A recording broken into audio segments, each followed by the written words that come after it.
Good morning student. आज हम एक अलग तरीके की बात करेंगे। बात ये होगी हमारी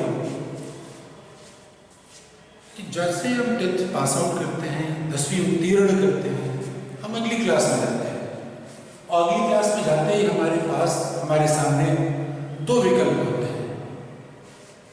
दो रास्तों में हमें एक चुनना होता है कि हम साइंस स्ट्रीम की तरफ जाएं या ह्यूमैनिटीज की तरफ जाएं, जिसे आगे चल के हम आर्ट्स स्ट्रीम भी कहते हैं। बहुत एक ऊहा-पोह की स्थिति होती है। We can say in other terms that we were in dilemma when we passed 10th and we entered into 11th. Which subject we have to opt? Why those subjects we have to opt? Today I will discuss two main topics. The first one, why we elect science. The second one, why we have to choose humanities. Actually I can tell you, मैं इस आपको बताना चाहूँगा कि जब मैंने पास किया अपना 10th, तो मेरे मन में भी ऐसी ऊहा-पोह की स्थिति थी कि मैं विज्ञान की तरफ जाऊँ या मैं मानविक जो विषय हैं उनकी तरफ जाऊँ, जो मानवीय संवेदनाओं पर आधारित विषय हैं उनकी तरफ जाऊँ। तो कई बार ऐसा होता है कि परिवार की आशाओं के तहत हम विज्ञान चुन लेते हैं, या हम ये सोचते हैं कि अगर हम ह्यूमैनिटीज में जाते हैं, मानविकी विषयों में जाते हैं, तो समाज हमें किस दृष्टि से दिखेगा। समाज की बात मैं क्यों करूँ, क्योंकि हमें मानविकी विषयों में एक विषय समाजशास्त्र भी पढ़ना है।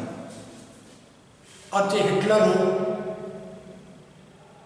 चाहे मार्टिन लूथर किंग हो, चाहे महात्मा गांधी हो, इन पर इनके समाज का ही प्रभाव पड़ा।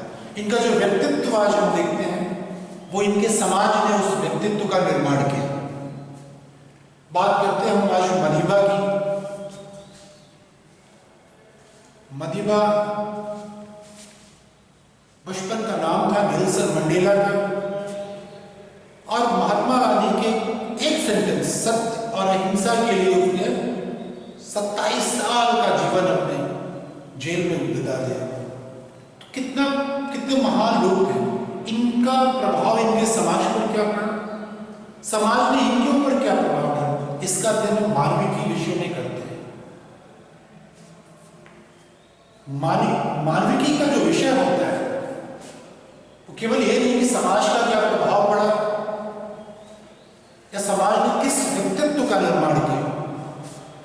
मानविकी विषयों का जो अप्रोच होता है वो एक पूरा वैज्ञानिक अप्रोच होता है। Today we will discuss humanities.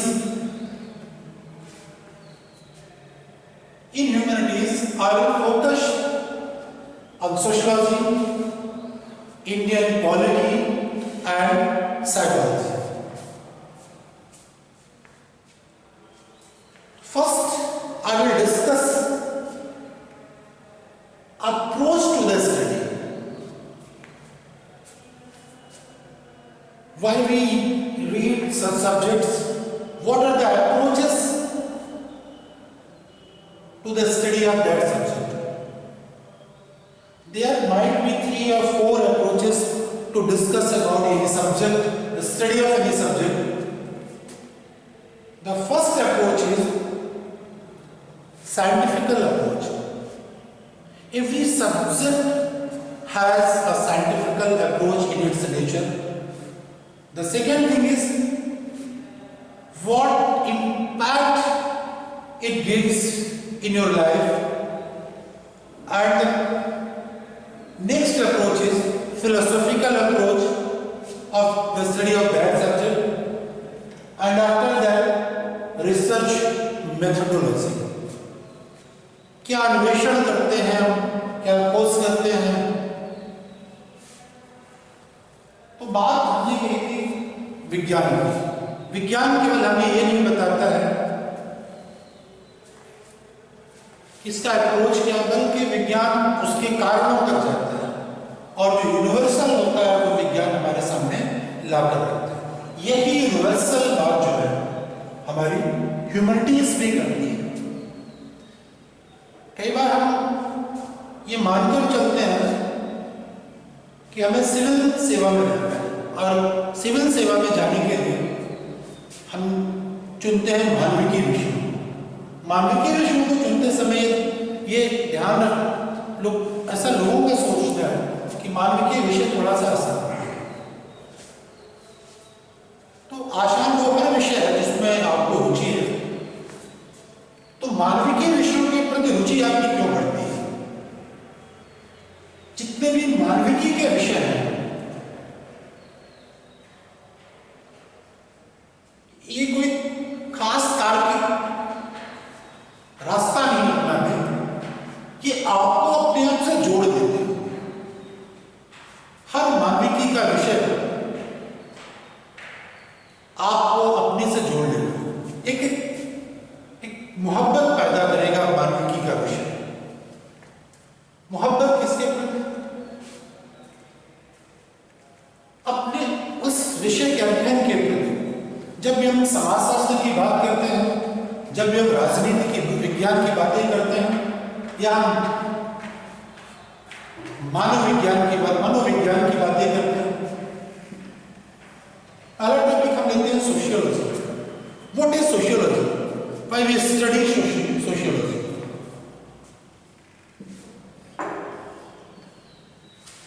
Sociology is I can define it. It is clear by its name, sociology. Social plus logos.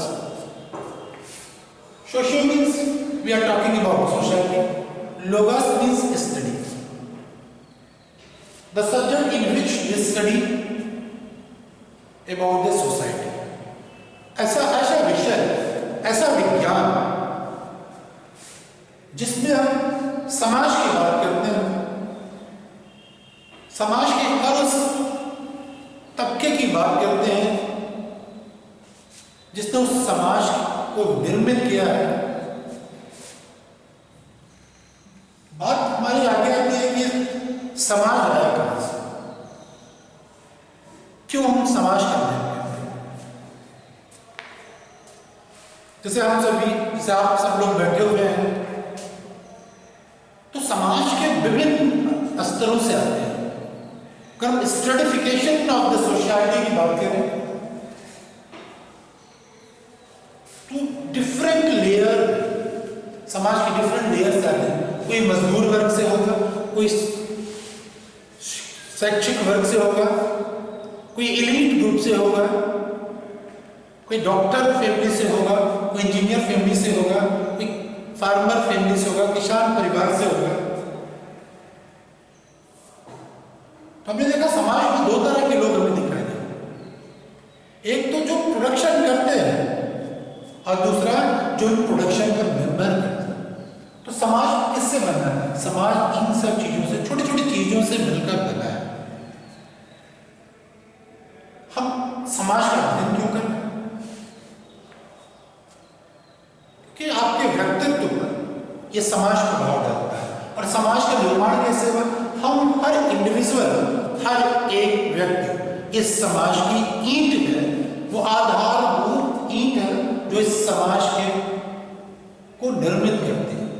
तो हमारा जो इम्पैक्ट होगा, हमारी जो सोच होगी, वो क्या करेगी? वो इस समाज पर प्रभाव डालेगी। बात करते हैं कि समाज आ रहा है कैसे।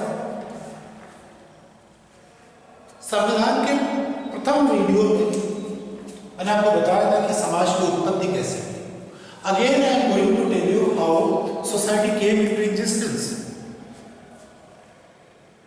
जैसे हम समाज की बात करते हैं, हम मानव के उस दौर की, उस समय की बात करते हैं जब वर्ग मैमेलिया, या जिसे हम कह सकते हैं स्तनधारी वर्ग, अपने विकसित विकास के क्रम में अभी शिशु अवस्था में था, शैशव काल में था।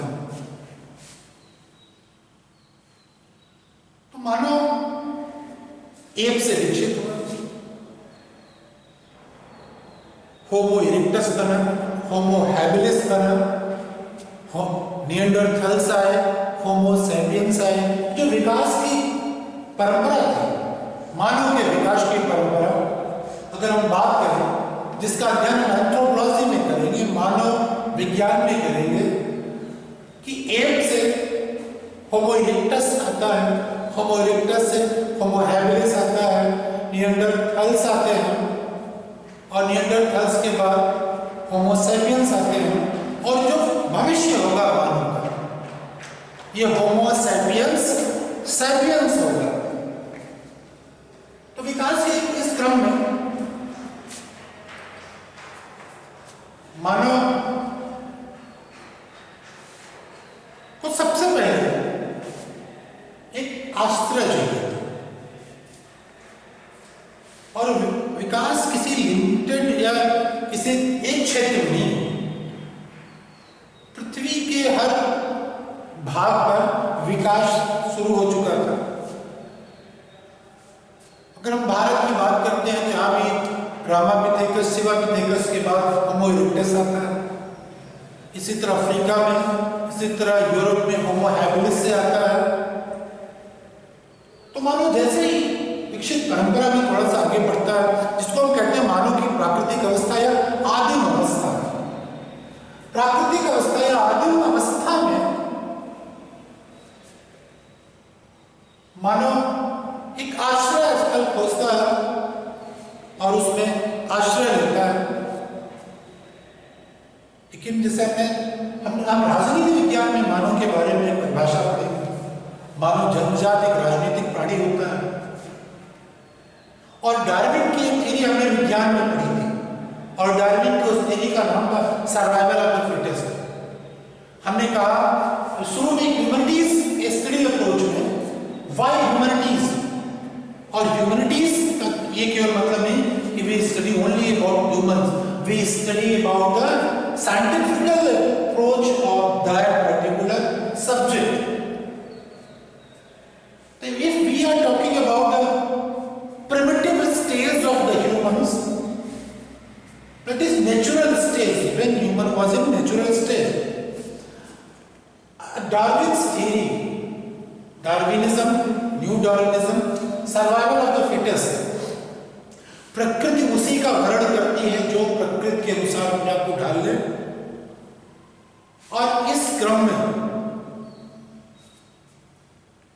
जैसे एक उदाहरण होगा, एक मक्खी लगातार अंडे देती है, अरबों अंडे देती है, उसके पास खाने का छोटा सा टुकड़ा हुआ, छोटा सा टुकड़ा, तो अरबों अंडे देने वाली मक्खी के जब बच्चे होंगे तो सबसे पहले वो क्या करेंगे, भोजन को उस टुकड़े में बैठेंगे, और इस तरह कुछ ही मक्खियों के बच्चों को भोजन का टुकड़ा मिलेगा और वही सर्वाइव करेंगे। तो वो भोजन के टुकड़े तक पहुंचे कैसे? अपने अन्य भाई बहनों से संघर्ष करें। मैं इसी थियरी ऑफ स्ट्रगल की बात कर रहा हूं कि जैसे मानव का विकास हुआ, प्राकृतिक अवस्था में आश्रय खोजता है, और उसके आश्रय खोजते ही दूसरे मानव को भी आश्रय की आवश्यकता हुई, और वही आश्रय सबसे अच्छा है। तो वो मानव जो दूसरा है, जो जन्मजात स्वभावतः क्या है, राजनीतिक प्राणी है, और जो मानसिक और शारीरिक रूप से दूसरे मानव से श्रेष्ठ है, वो उसके आश्रय को छीन लेगा, हथिया लेगा। तो हमने देखा, क्या देखा, समाज जिसका भी निर्माण नहीं हुआ है, लेकिन मानव का निर्माण हो चुका, विकास हो चुका है। तो पहली चीज दिखी सर्वाइवल ऑफ द फिटेस्ट, दूसरी चीज दिखी कि जैसे समाज में सर्वाइवल ऑफ द फिटेस्ट रहता है, कहीं न कहीं दूसरे का अधिकार मारा जाता है, और दूसरे का जो अधिकार मारा जाता है, इसी को कहते हैं the starting of discrimination with the starting of the human civilization. मानव की सभ्यता के विकास के साथ हमें दिखाई देता है डिस्क्रिमिनेशन हो रहे हैं, दूसरों पर विभेद हो रहे हैं, भेद किया जा रहा है, अत्याचार हो रहा है।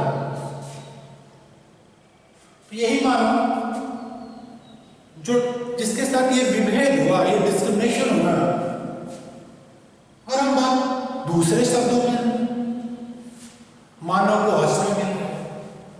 मानव कभी भी अकेले रहने वाला जीव नहीं। आश्रय के बाद मानव को